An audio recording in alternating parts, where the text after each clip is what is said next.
नमस्कार मित्रांनो, येडेश्वरी यूट्यूब चॅनलमध्ये आपलं स्वागत करत आहे। मी येडामाई भक्त गणेश आपल्यासाठी येडामाईचे नवनवीन व्हिडिओज बनवत असतो। व्हिडिओ आवडल्यास व्हिडिओला लाईक आणि चॅनलला सबस्क्राईब करा। चला तर व्हिडिओ स्टार्ट करू। येडामाईचं लेकरू मी, या आईच्या शब्दाचं पालन करणं, येडामाईची सेवा करणं हा माझ्या आयुष्यातला सर्वात महत्त्वाचा नियम आहे। आणि ज्या दिवशी या येडामाईचं नाव माझ्या ओठावर नसेल तो दिवस माझ्या आयुष्यातला शेवटचा दिवस असेल। आई राजा उदे उदे।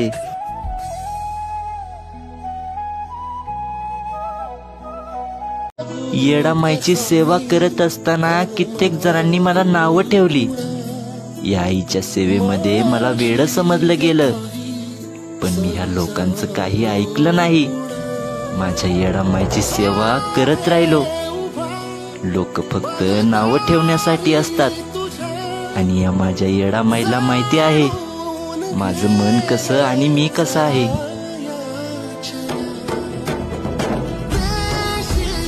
नमस्कार मित्रांनो, माझं नाव गणेश आहे आणि तुमच्या सपोर्टमुळे आणि येडामाईच्या आशीर्वादामुळे मी एक नवीन गाणं घेऊन येत आहे।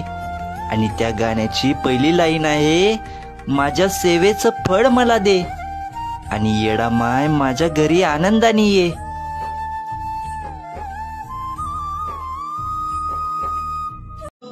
येडामाय काय मागू तुझ्याकडे, माझ्या सर्व इच्छा तू पूर्ण केल्या। तुला मागायसाठी माझ्याकडे काही उरलं नाही। माझी तर एवढीच अपेक्षा आहे, तुझी लेकरं बाळ सर्व सुखात राहू दे आणि त्यांची नडलेली कामं पूर्ण होऊ दे। आणि जे तुझी लेकरं सर्वात जास्त निराश झालेले असतील त्यांच्या डोक्यावरून मायेनं हात फिरव।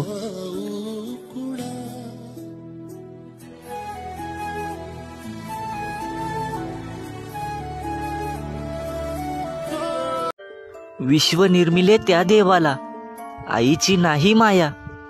आई नाही तर कोणच नाही आपल्या या जगामध्ये। लेकरू संकटात असता या आईच्या जीवाची लाही लाही झाली। माझ्या आनंदासाठी एवढा त्रास सहन केला या आईनं। म्हणून सर्वांच्या आधी मी माझ्या येडामाईचं नाव घेतो। म्हणून सर्वांच्या आधी मी माझ्या आईचं नाव घेतो।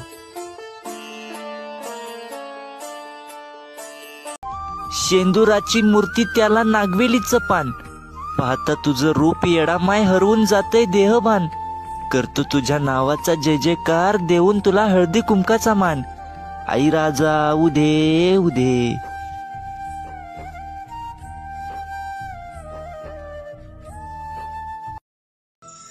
या जगामध्ये येडामाय न्याय खोट्याचा होतो, सजा मिळे खऱ्याला।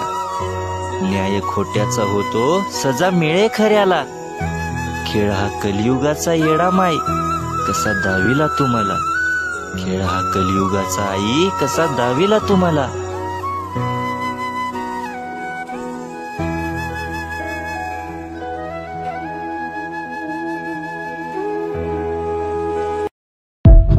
माझ्या येडामाईनं मला कवड्या दिल्या। तुम्हाला जर अशा कवड्या कधी मिळाल्या तर त्याला कधी दुर्लक्ष करू नका। येडामाय आपली परीक्षा बघत असते, तिचं लेकरू कवडी उचलतंय का नाही। त्याच्यामुळं आईसाहेबांच्या कवडीला कधी दुर्लक्ष करू नका। त्या कवडीला आपल्या देवघरात तिची सेवा करा। आईसाहेब खूप प्रसन्न होतात। आई राजा उदे उदे।